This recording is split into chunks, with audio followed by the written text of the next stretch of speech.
Good morning everyone. So today we'll start a series of biology question paper. हम यहाँ एक series start कर रहे हैं बायोलॉजी क्वेश्चंस पेपर के बारे में, जो कि रिलेटेड है जीव विज्ञान के जो सबसे ज़्यादा पूछे जा चुके हैं महत्वपूर्ण प्रश्नों के बारे में हम यहाँ डिस्कशन करेंगे। क्योंकि जो आरआरबी ग्रुप डी का एग्ज़ाम भी अभी आने वाला है, उन बच्चों के लिए ये एक जो क्वेश्चन पेपर, ये जो डिस्कशन जो हो रहा है क्वेश्चन पेपर का, वो बहुत ही इम्पॉर्टेंट होगा। एक बार इसको अगर आप सीरीज को देखेंगे तो आपको ये चीज़ें याद रखने में मदद करेगी। ठीक है, तो हम स्टार्ट करते हैं सीरीज। तो let's start with the part 1। मनुष्य के जीवन काल में कितने दांत 2 बार विकसित होते हैं? तो इसमें पहला क्वेश्चन है, जो ह्यूमन बीइंग है उसमें ऐसे कितने दांत हैं, how many teeth that comes 2 time in life cycle, जो 2 बार रीग्रो करते हैं, 2 बार विकसित होते हैं, राइट। तो वो दांत है 20, यानी कि 20 ऐसे दांत है ह्यूमन बीइंग में जो 2 बार उनकी ग्रोथ होती है, राइट। नाउ मानव शरीर में पाचन का अधिकांश भाग किस अंग में संपन्न होता है? जो मानव शरीर है उसके अंदर जब डाइजेशन होता है तो सबसे ज्यादा डाइजेशन जो होता है फूड का, वो किस अंग में होता है, किस ऑर्गन में होता है? तो वो होता है आपका छोटी आंत में, राइट। ये आपको याद रखना पड़ेगा, स्मॉल इंटेस्टाइन में सबसे ज्यादा डाइजेशन होता है। Now come to the third question, मनुष्य में पाचन क्रिया कहाँ से प्रारंभ होती है? तो ह्यूमन बीइंग में जो डाइजेशन है वो स्टार्ट होता है विद द माउथ। स्टार्ट कहाँ से होता है? मुंह से स्टार्ट होता है, ठीक है, क्योंकि वहां पर अल्फा एमाइलेज एंजाइम होता है, ठीक है। तो सलाइवा के अंदर जो एंजाइम होता है वही डाइजेशन का काम शुरू कर देता है। कार्बोहाइड्रेट को पचाने का काम मुंह से ही शुरू हो जाता है। नाउ नेक्स्ट इज, सर्वप्रथम रक्त परिसंचरण तंत्र का अध्ययन किसने किया था? सबसे पहले जो ब्लड सर्कुलेशन, जो ब्लड सर्कुलेटरी सिस्टम है उसका अध्ययन किसने किया था? विलियम हार्वे साइंटिस्ट ने किया था, राइट। पेस मेकर का संबंध किससे है? पेस मेकर का संबंध है हृदय यानी कि हार्ट से। पेस मेकर एक स्मॉल डिवाइस होती है जो आर्टिफिशियली मेड है और उसको हम इंस्टॉल करते हैं हृदय में, ठीक है, हार्ट के अंदर, टू स्टार्ट हार्ट बीट, ठीक है, हार्ट बीट को स्टार्ट करने में। देखिए नेक्स्ट पूछ लिया, पेस मेकर का कार्य क्या है? पेस मेकर का काम क्या होता है? दिल की धड़कन प्रारंभ करना यानी कि हार्ट बीट को स्टार्ट करना। गति प्रेरक किससे संबंधित है? गति प्रेरक हार्ट से संबंधित है, हृदय से संबंधित है। किन की भित्तियों पर रक्त द्वारा डाले गए दबाव को रक्तदाब कहते हैं? ठीक है, किन की भित्तियों, यानी ऐसी कौन सी भित्तियां हैं ह्यूमन बीइंग के अंदर, ऐसी कौन सी नलियां हैं जिनके ऊपर दबाव आता है रक्त का, तो हम उसे कहेंगे ब्लड प्रेशर। तो वो है धमनी यानी कि आर्टरी। आर्टरी या धमनी एक ही बात है, हिंदी में हम धमनी कहते हैं, आर्टरी इंग्लिश का वर्ड है। तो धमनी पर या आर्टरी पर जब दबाव आता है ब्लड का, तो उसी को हम मेजर करते हैं एज ए ब्लड प्रेशर।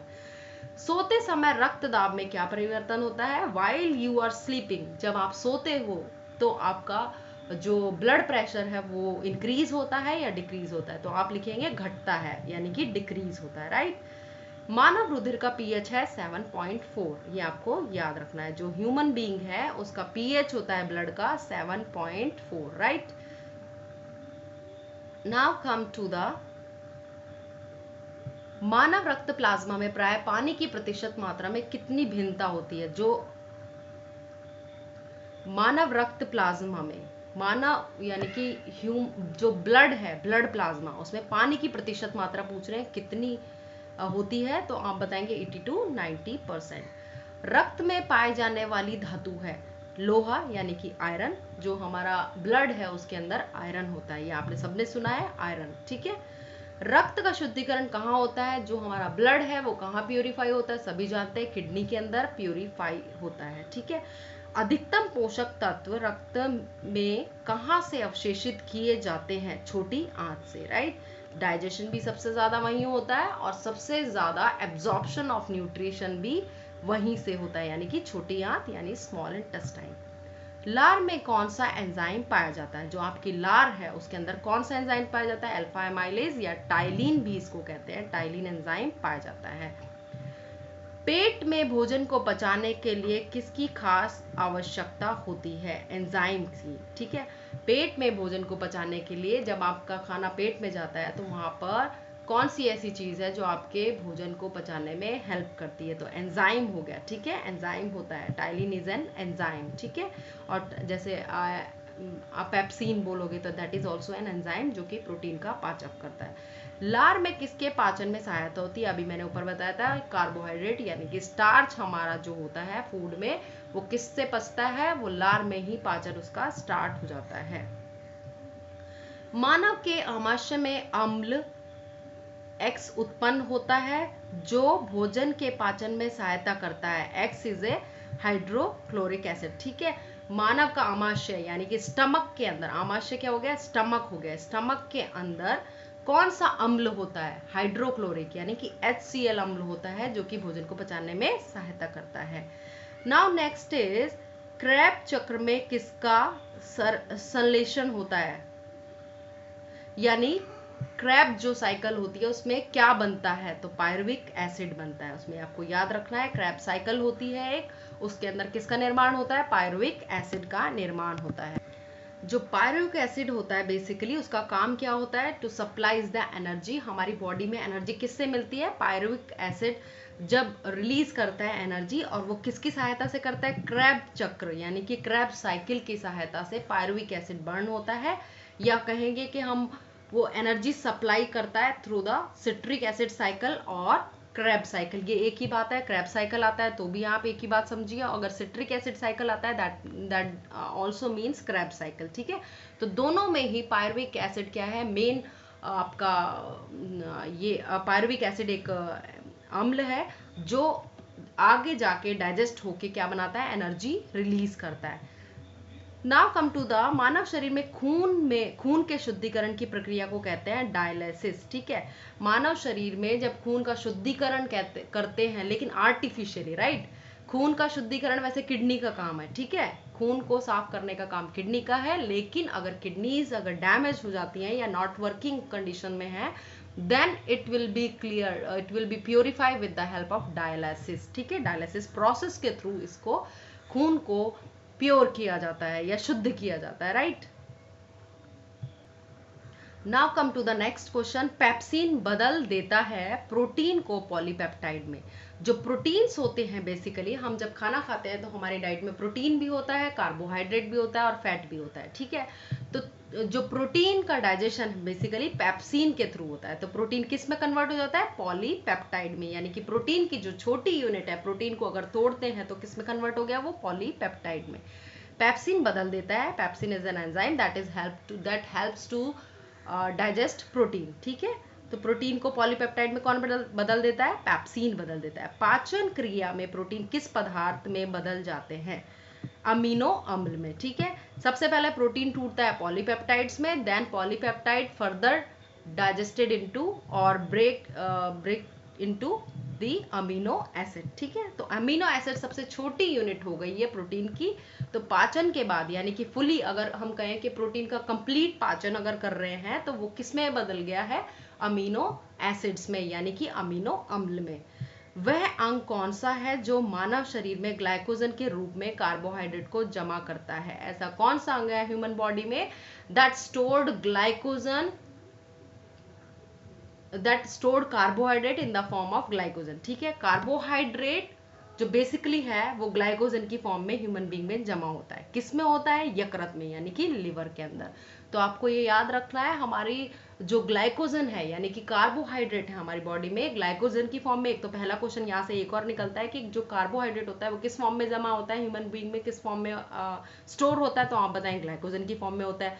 कहाँ स्टोर होता है? Then you will say it is stored in यकृत और लिवर। ठीक है, इट्स स्टोर्ड इन यकृत और लिवर, एक ही बात है।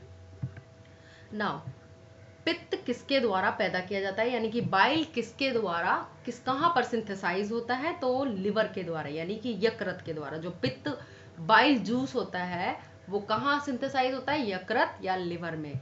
पित्त बाइल जमा होता है पित्ताशय में, यानी कि गॉल ब्लैडर में। अब सिंथेसिस तो आप बताएंगे कि कहाँ होगा? लिवर के अंदर, लेकिन स्टोर कहाँ होता है? तो आप बताएंगे पित्ताशय या गॉल ब्लैडर में, राइट। स्वस्थ मनुष्य का रक्तचाप होता है जो एक हेल्दी ह्यूमन है उसमें जो रक्तचाप कितना हो गया? ब्लड प्रेशर कितना हो गया? 120 mm, 120/80 mm। ठीक है, ये हमारा नॉर्मल ब्लड प्रेशर है। कितना है? 120/80। ठीक है, ये 120 हो गया systolic pressure and 80 is a diastolic pressure. दौड़ लगाते समय मनुष्य का रक्तचाप बढ़ जाता है, ये सभी को पता है। जब हम दौड़ते हैं, जब हम रनिंग करते हैं तो हमारा ब्लड प्रेशर इंक्रीज हो जाता है। सामान्य जीवन काल में मनुष्य का हृदय लगभग कितनी बार धड़कता है? 2 अरब बार। ठीक है, ये आप एक बार गूगल से भी करेक्ट कर सकते हैं। नेक्स्ट इज मानव शरीर में हृदय का कार्य है पंपिंग स्टेशन की तरह, यानी कि पंपिंग स्टेशन क्यों कहा गया है? क्योंकि इट पंप्स आवर ब्लड। ये क्या करता है? पंप करता है ब्लड को पूरे हमारे बॉडी के डिफरेंट पार्ट्स में पहुंचाने का काम करता है, तो ये पंपिंग स्टेशन की तरह काम करता है। ठीक है, रक्त में लाल रंग किसके कारण होता है? हीमोग्लोबिन की वजह से। हीमोग्लोबिन इज अ पिगमेंट, ठीक है, वर्णक है। इसी की वजह से हमारा जो ब्लड का रक्त है, सॉरी, जो ब्लड का कलर है वो रेड इसी वजह से है। हीमोग्लोबिन में होता है लोहा। ठीक है, ये सभी को पता है। हमारे रक्त में क्या होता है? लोहा होता है। और कहाँ होता है? हीमोग्लोबिन पिगमेंट के अंदर। शरीर में हीमोग्लोबिन का कार्य है ऑक्सीजन का परिवहन करना। ठीक है, हमारा जो हीमोग्लोबिन होता है बेसिकली वो क्या करता है? ऑक्सीजन को कैरी करके ले जाता है डिफरेंट सेल्स में। हीमोग्लोबिन किसका महत्वपूर्ण घटक है? तो सभी को पता है, ये आरबीसी यानी कि लाल रक्त कणिका या रेड ब्लड कार्पोसल्स का घटक है। हीमोग्लोबिन का कार्य है ऑक्सीजन ले जाना। ठीक है, हीमोग्लोबिन का क्या कार्य होता है? ऑक्सीजन ले जाना। किसकी सहायता से रक्त द्वारा ऑक्सीजन ले जाया जाता है? लोहित कोशिकाएं। ठीक है, किसकी सहायता से रक्त द्वारा ऑक्सीजन ले जाया जाता है? तो आपको पता है कि जो आरबीसी होती हैं बेसिकली उसका काम होता है, जो हीमोग्लोबिन जिसमें होता है तो वो लोहित कोशिकाएं होती हैं। ठीक है, उसके द्वारा हमारे ऑक्सीजन को ले जाया जाता है। जब कोई बाहरी पदार्थ यानी कि आरबीसी, लोहित कोशिकाएं क्या हो गई? लोहित कोशिका आता है तो आप इसे करेक्ट करेंगे, नहीं तो RBC is also correct answer. जब कोई बाहरी पदार्थ मानव रुधिर प्रणाली में प्रविष्ट होता है तो प्रतिक्रिया कौन प्रारंभ करता है? जब हमारे, देखिए समझिए इस बात को, जो हमारी बॉडी है, अब ये पूछ रहे कोई बाहरी पदार्थ यानी कोई भी लाइक वायरस, बैक्टीरिया, कुछ भी हमारी बॉडी के अंदर अगर प्रवेश करता है तो सबसे पहले जो रुधिर, जो ब्लड होता है, ब्लड प्रणाली इन्होंने बोला है, रुधिर प्रणाली में ऐसा क्या चीज होती है जो उसको रोकती है? तो प्रतिक्रिया कौन प्रारंभ करता है? प्रतिक्रिया मीन्स उसके अगेंस्ट कौन काम करता है? तो WBC यानी कि व्हाइट ब्लड कोशिकाएं, जो व्हाइट ब्लड कार्पोसल्स होती हैं, यानी कि श्वेत रक्त कणिकाएं जो होती हैं बेसिकली, वो क्या करती है? आपको बचाती है किससे? बाहरी फॉरेन पार्टिकल से, लाइक आपका हो गया वायरस, हो गया बैक्टीरिया, हो गया डस्ट हो गई, कुछ भी हो गई, तो सबसे पहले रिएक्ट कौन करता है ब्लड में? WBC। इसी को हम कहते हैं व्हाइट ब्लड कार्पोसल्स और WBC और श्वेत रक्त कणिका। इसका काम क्या होता है? बेसिकली हमें बचाना, किससे? दूसरी चीजों से, बाहर के जितने भी फॉरेन पार्टिकल है उनसे बचाना, बीमारियों से बचाने का काम करती है। Now come to the red blood corpuscle कहाँ उत्पन्न होते हैं? अस्थि मज्जा में यानी कि बोन मैरो में उत्पन्न होते हैं, ये आपको याद रखना है। किसको आरबीसी का कब्रिस्तान कहा गया है? ये क्वेश्चन बहुत बार आता है। प्लीहा यानी कि स्प्लीन को कहा जाता है ग्रेवयार्ड ऑफ आरबीसी। क्यों कहा जाता है कब्रिस्तान? क्योंकि यहीं जाके ये डिस्ट्रॉय होती हैं। मनुष्य आरबीसी का कब्रिस्तान किसको, ठीक है, मनुष्य की लाल रक्त कोशिकाओं का जीवन काल कितना होता है? तो आपको पता है जो जीवन काल है मनुष्य की रक्त कोशिकाओं का, वो होता है 120 दिन। जीवन काल means life cycle of RBC पूछा गया है। ठीक है, लाल रक्त कोशिकाओं का जीवन काल कितना हो गया? 120 डेज। पचे हुए भोजन में मौजूद विषैले पदार्थ का कौन सा अंग चूषण करता है? ठीक है, जितने भी हमने खाना खाया उसके बाद पचा लिया, ठीक है, उसके बाद उसमें से कुछ दूषित चीजें भी निकलती हैं, कुछ अनडाइजेस्टेड पार्ट, विषैले पदार्थ भी निकलते हैं, उनको सबको कौन एब्जॉर्ब करता है? यकृत। ठीक है, और उनको डिस्ट्रॉय करता है। मानव शरीर में लाल रक्त कणिका का निर्माण कहाँ होता है? ये भी क्वेश्चन आ गया दोबारा, अस्थि मज्जा में ही होता है। ठीक है, लाल रुधिर कणिकाओं का उत्पादन किसके द्वारा होता है? अस्थि मज्जा के द्वारा होता है। राइट,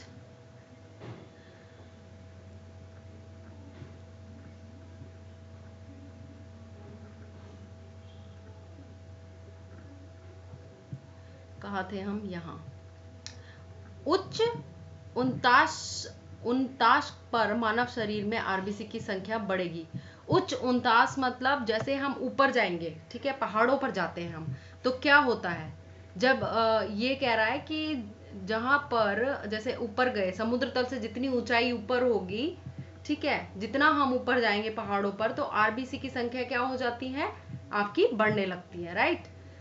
तो यहां पर आएगा आरबीसी की संख्या बढ़ेगी, ठीक है, क्योंकि वहां पर क्या होगा, एयर प्रेशर, ऑक्सीजन जो होती है वो कम हो जाती है, इसलिए आरबीसी आपकी बढ़ जाती है, because to get the more oxygen, ठीक है, सप्लाई ज्यादा हो ऑक्सीजन की, इसलिए आरबीसी की संख्या भी बढ़ जाती है। इसलिए आपने देखा होगा, एक्सक्यूज मी, जो पहाड़ों पर रहने वाले हैं उनके चीक्स जो होते हैं रेड होते हैं, सफेद, बिकॉज रेड इसीलिए होते हैं चीक्स उनके, क्योंकि वहां पर आरबीसी उनकी ज्यादा इकट्ठी रहती है, ठीक है। सफेद रक्त कण डब्ल्यूबीसी का मुख्य कार्य है रोग प्रतिरोधक क्षमता धारण करना, ठीक है।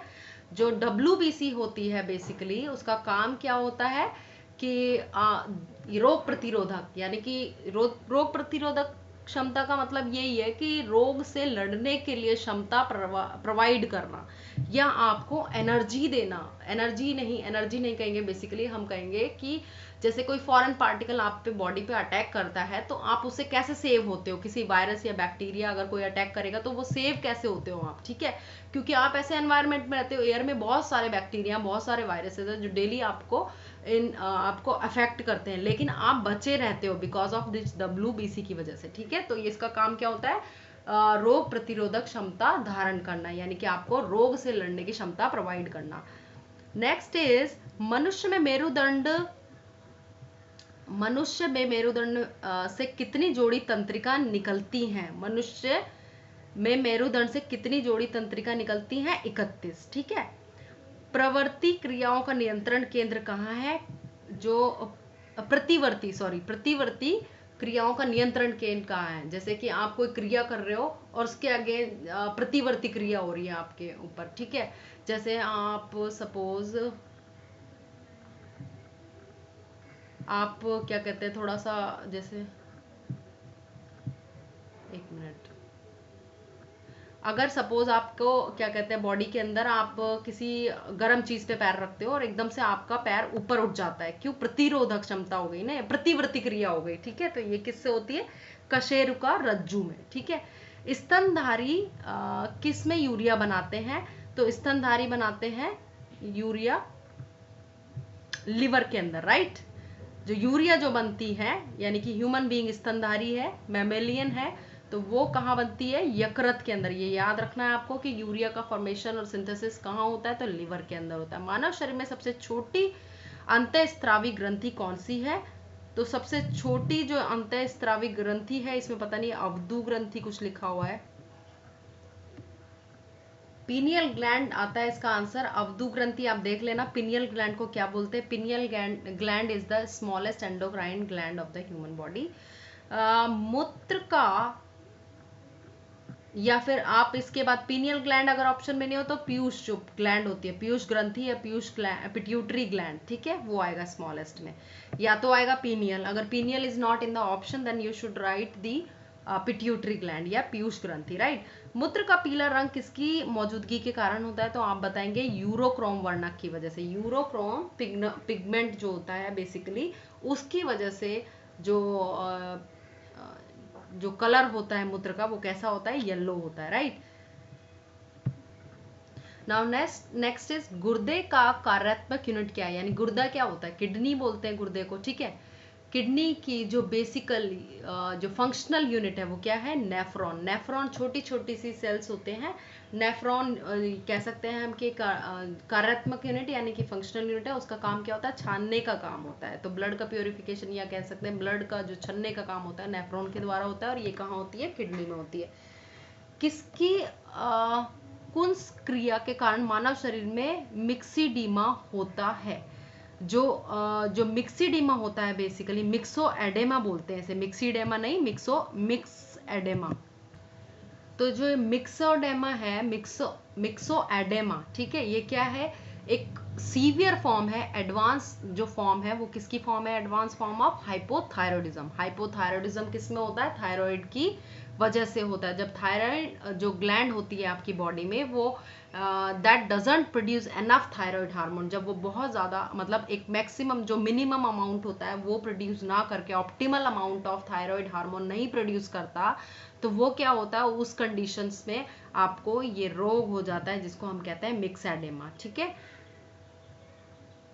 तो ये याद रखना है कि किसकी वजह से, किसकी कुंसक्रिया यानी किसकी कमी, ऐसी कौन सी ग्रंथि में कुंसक्रिया मीन्स हो गया कि वो फंक्शनली नॉट फंक्शनल प्रॉपरली, ठीक है, वो काम नहीं कर रही है ठीक से, तो वो ऐसी कौन सी ग्रंथि के नहीं काम करने के कारण ये रोग होता है, तो आप बताओगे उसको थायराइड ग्लैंड, राइट? क्या बताओगे? Thyroid gland.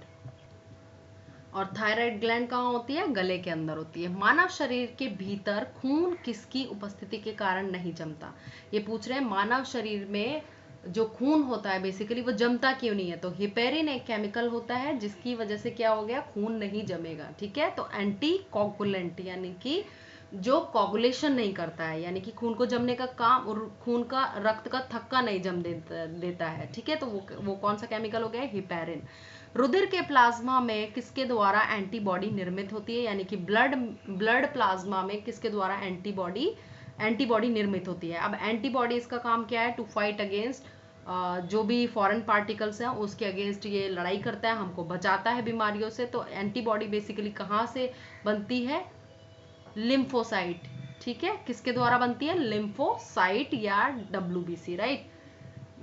एंटीजन एक तो होता है एंटीबॉडी। ठीक है, एंटीबॉडी तो हमारी बॉडी में होते हैं, और एंटीजन क्या है? कोई भी ऐसा पदार्थ जो बाहर से आ रहा है। एंटीजन एक ऐसा पदार्थ जो प्रतिरक्षी के निर्माण को बढ़ावा देता है। ठीक है, अब इसमें पूछा है एंटीजन एक ऐसा पदार्थ है, कैसा पदार्थ है? जो प्रतिरक्षी के निर्माण को बढ़ावा देता है। क्या बढ़ावा देता है? प्रतिरक्षी, यानी कि जो आपकी लड़ने की क्षमता है।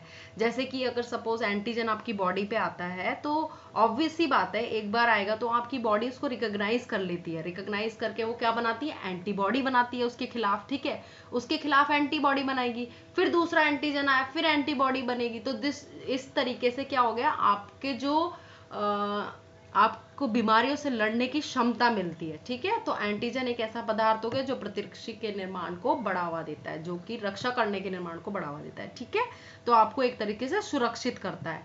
आयोडीन युक्त हार्मोन है थायरॉक्सिन। ठीक है, कौन सा हार्मोन है? थायरॉक्सिन। कहाँ से आता है? थायराइड ग्लैंड से आता है। मानव के श्वेत रक्त कणों का व्यास होता है लगभग 007 mm। जो WBC का जो व्यास होता है बेसिकली साइज होता है वो, एक मिनट, ये व्यास पूछ रहा है, डायमीटर पूछ रहा है, तो आपको यहाँ करेक्ट कर लीजिए। इसका साइज जो होता है 12 से 17 माइक्रोमीटर इन डायमीटर। क्या होता है? 12 से 17 माइक्रोमीटर इन डायमीटर।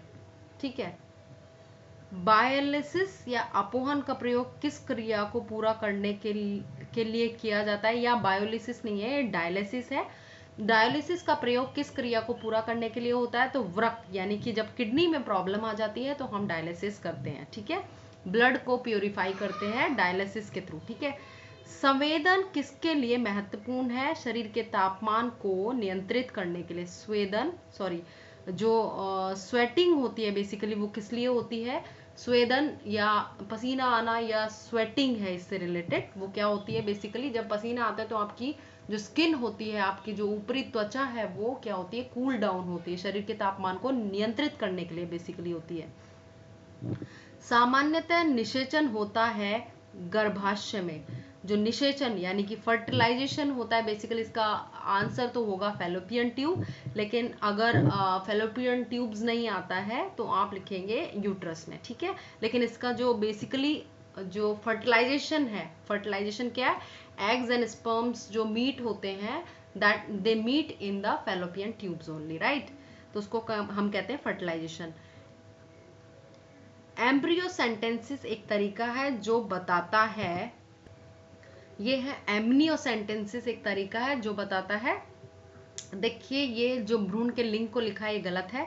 एमनियोसेंटेंसिस बेसिकली क्या है, दिस इज अ प्रोसेस। इसमें क्या होता है बेसिकली, जो एमनियोटिक फ्लूइड होता है, ठीक है, एमनियोटिक फ्लूइड जो होता है वो उसको एक एक नीडल इंसर्ट करके यूट्रस के अंदर से निकाला जाता है जहां पर बेबी होता है, ठीक है। तो उससे क्या होता है, उस फ्लूइड से उसकी जांच की जाती है और फ्लूइड से पता लगाया जाता है कि जो बेबी है उसमें कोई एबनॉर्मेलिटीज तो नहीं है, ठीक है, बेबी में कोई एबनॉर्मेलिटीज तो नहीं है। इस चीज को पता लगाने के लिए यूज होता है this amniocentesis process, right. Next is amnio sorry ये तो पढ़ लिया हमने। अब मानव शरीर में जो रक्तचाप नियंत्रित होता है, जो ब्लड प्रेशर जो बेसिकली नियंत्रित होता है, वो किससे होता है, अधिवृक्क ग्रंथि से। अधिवृक्क, वृक्क क्या होता है, किडनीज को कहते हैं। अधिवृक्क हो गया एड्रीनल ग्लैंड। तो जो भी ब्लड प्रेशर को नियंत्रण का काम जो ग्रंथि करती है उसका नाम है एड्रीनल ग्लैंड या अधिवृक्क ग्रंथि। जीवन रक्षक हार्मोन किस ग्रंथि से स्रावित होता है, तो वो होता है एड्रीनल ग्लैंड से, यानी कि अधिवृक्क ग्रंथि से। सेम चीज है। मानव शरीर को कि किस ग्रंथि को मास्टर ग्लैंड कहा जाता है, तो पीयूष ग्रंथि या फिर पिट्यूटरी ग्लैंड। मनुष्य के शरीर की सबसे छोटी ग्रंथि है, ये देखिए यहाँ लिखा हुआ है, जो मनुष्य की सबसे छोटी ग्रंथि होती है वो पिट्यूटरी है। वैसे तो देखिए पीनियल ग्लैंड है, राइट, पीनियल, ठीक है, जो आपका स्लीप साइकिल को मॉनिटर करती है, कंट्रोल करती है, ठीक है, उसको हम कहते हैं पीनियल ग्लैंड। अगर आता है लिखा कि मनुष्य में सबसे छोटी ग्रंथि है और अगर पीनियल ग्लैंड ऑप्शन में है तो you should correct the pineal gland. If it is not there then you should correct the pituitary gland, यानी कि पीयूष ग्रंथि। सेम चीज है ये, मास्टर ग्रंथि को भी हम कहते हैं पिट्यूटरी ग्लैंड और पीयूष ग्लैंड हिंदी में नाम है इसका। और सबसे छोटी ग्रंथि भी क्या हो गई, पिट्यूटरी ग्लैंड। लेकिन अगर पीनियल ग्लैंड ऑप्शन में नहीं है तो आप ये राइट करेंगे। नेक्स्ट इज गर्भाशय में शिशु के विकास की जानकारी हेतु किसका प्रयोग होता है।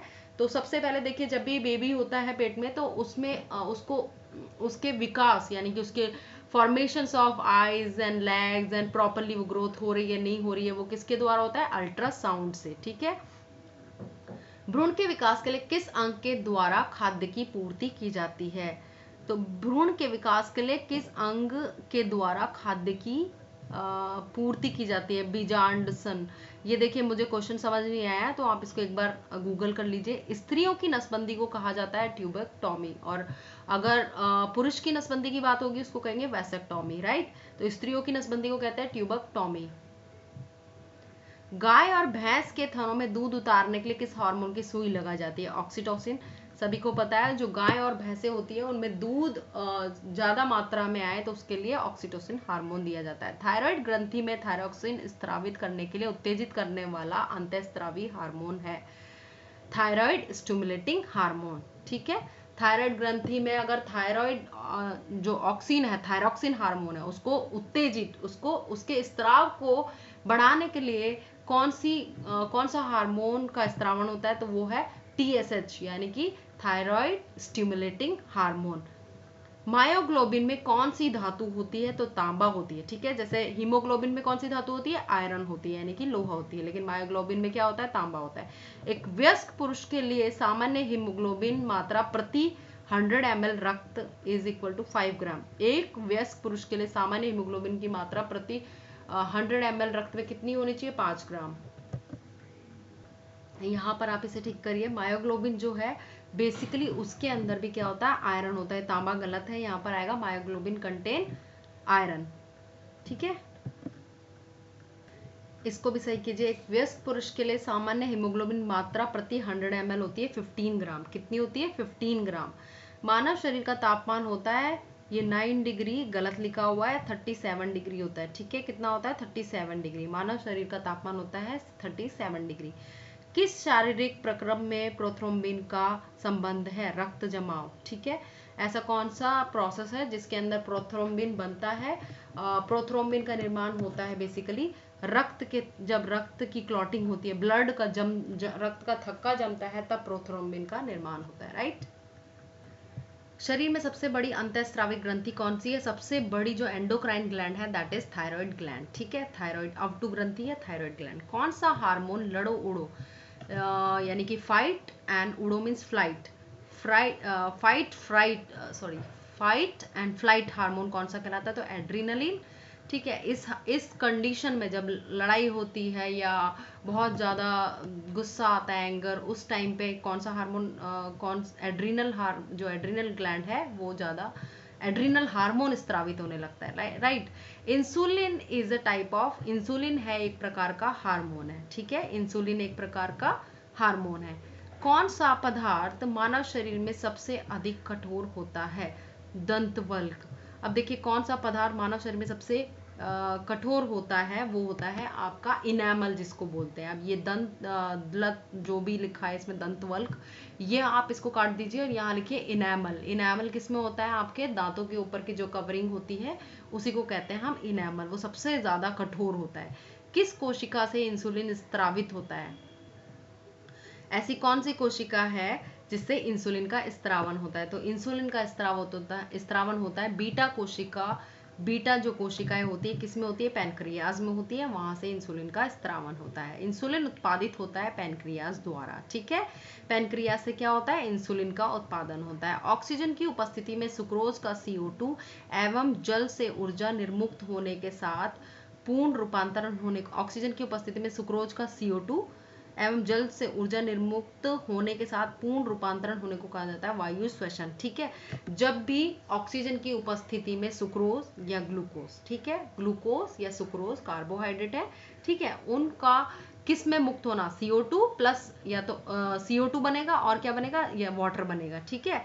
तो ऑक्सीजन की उपस्थिति में सुक्रोज या ग्लूकोज का CO2 और जल यानी कि H2O में निर्मुक्त होने के साथ ऊर्जा मिलना, ठीक है, ऊर्जा भी निर्मुक्त होती है उसमें, यानी कि एनर्जी रिलीज होती है। उस प्रोसेस को हम कहते हैं वायु श्वसन या ऑक्सीडेशन, या फिर इसको कहते हैं ऑक्सीकरण, ठीक है। ऑक्सीजन की प्रेजेंट में ऑक्सीडेशन होना, किसका? खाने का। खाने में क्या है? सुक्रोज प्लस ग्लूकोज, ठीक है। वायु श्वसन या ऑक्सीडेशन, ऑक्सीकरण की क्रिया। हमारी छोड़ी हुई सांस की हवा में CO2 की मात्रा लगभग, हमारी छोड़ी हुई सांस की हवा में CO2 की मात्रा लगभग कितनी होती है? इन्होंने बेसिकली पूछा है कितनी होती है जो CO2 की मात्रा हम छोड़ते हैं, वो कितनी % होती है CO2, राइट। तो यहाँ पर आएगा 4 से 5%। तो जो गैस हम छोड़ते हैं CO2 वाली, मुंह से जो हमारे गैस निकलती है वो कितना होता है? CO2 का उसका 4 से 5% होता है। हृदय वंचित है ऐच्छिक पेशी से। हृदय ऑब्वियसली किससे वंचित है? हमारे हार्ट के अंदर कौन सी पेशी नहीं है? ऐच्छिक, यानी कि जो हमारी इच्छा से काम करे, ठीक है, ऐसी कोई पेशी नहीं है। क्योंकि हमारा जो हृदय है उसका काम होता है बेसिकली धड़कने का। चाहे आप ऐसा नहीं कर सकते कि आप चाहो जब धड़को आपका हार्ट बीट होगा, जब आप नहीं चाहोगे तो नहीं होगा, ऐसा नहीं होता। ये कॉन्स्टेंटली धड़कता ही रहता है, हार्ट बीट होती रहती है, यानी कि अनैच्छिक पेशीज होती हैं इसमें, ठीक है। आपकी इच्छा के अनुसार कोई काम नहीं होता, राइट। जैसे कि आपका मन करेगा तो आप वॉक करोगे, तो ये आपकी ऐच्छिक पेशियां हैं पैरों में जो है, ठीक है। मनुष्य में त्वचा किस स्थान पर सबसे अधिक मोटी होती है? तो मनुष्य में सबसे ज्यादा त्वचा किस स्थान पर होती है? तलवे पर, यानी कि फीट पर। मानव शरीर का सबसे बड़ा अंग कौन सा है? फेफड़ा। मानव त्वचा को रंग देने वाला वर्णक है मेलानिन। हमारी जो फेस का कलर है या स्किन का कलर है वो किसके द्वारा होता है? जो हमारा जो डार्क कलर है स्किन का, वो मेलानिन की वजह से होता है। अगर मेलानिन कम होगा तो ज़्यादा स्किन का कलर फेयर होगा, अगर मेलानिन ज़्यादा होगा तो स्किन का कलर कैसा होगा? डार्क होगा। टेंडन जोड़ता है पेशी को हड्डी से, राइट। जो पेशी होती है, मसल्स होती है, उनको हड्डी से जोड़ने का काम टेंडन करता है। मानव शरीर में कौन सी ग्रंथि ऐसी है जिसका संबंध शरीर की उत्तेजना से है? तो वो बताएंगे आप एड्रिनल ग्लैंड, यानी कि अधिवृक्क ग्रंथि, राइट। नाउ नेक्स्ट इज आदमी के कंठ के किस भाग को अवटु उध्वर एडम एप्पल कहा जाता है? थायराइड उपास्थि को कहा जाता है एडम एप्पल, ठीक है।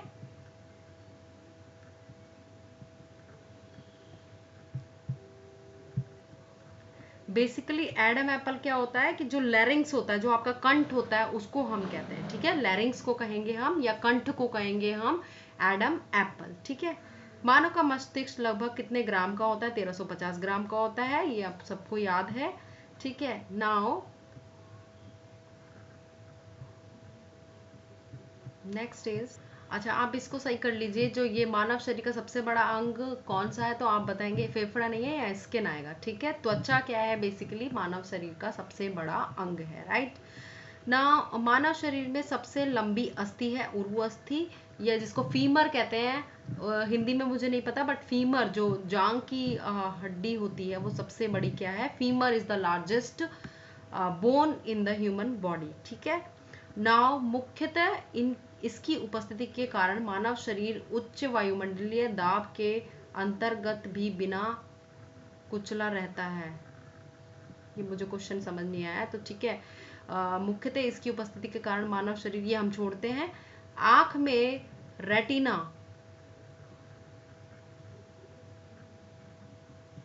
आंख में रेटिना की परंपरागत कैमरा के निम्नलिखित में कौन से भाग में तुलना की जा सकती है? तो आंख में रेटिना की परंपरागत कैमरा से निम्नलिखित में किसकी तुलना की जाती है, किस भाग से तुलना की जाती है? फिल्म से की जाती है, ठीक है। क्योंकि हम प्रतिबिंब भी हमारा किस पे बनता है, रेटिना बनता है। रक्त जमने में किस तत्व की महत्वपूर्ण भूमिका होती है? तो कैल्शियम की भूमिका होती है, राइट। तो जो कैल्शियम होता है बेसिकली बहुत इंपॉर्टेंट है for the formation of blood clot, यानी रक्त का थक्का जमने के लिए बहुत इंपॉर्टेंट है। मनुष्य में सामान्यतः फास्टिन रुधिर शर्करा स्तर प्रति 100 ml रुधिर होता है 80 से 100 mg, ठीक है। अब ये बोल रहा है कि जो रुधिर, जो ब्लड है, ब्लड के अंदर शर्करा की मात्रा, ग्लूकोज की मात्रा ड्यूरिंग फास्टिंग, यानी कि जब आप खाना नहीं खा रखा है आपने, उस टाइम पे आपसे पूछा गया ग्लूकोज का जो लेवल होता है वो कितना होता है, 100 से, मतलब 80 से 100 mg से नीचे ही होता है, ठीक है। तो ये आप लिखेंगे 80 to 100 mg, ठीक है। तो I am stopping my video here and we will continue this series in next slide. Thank you very much.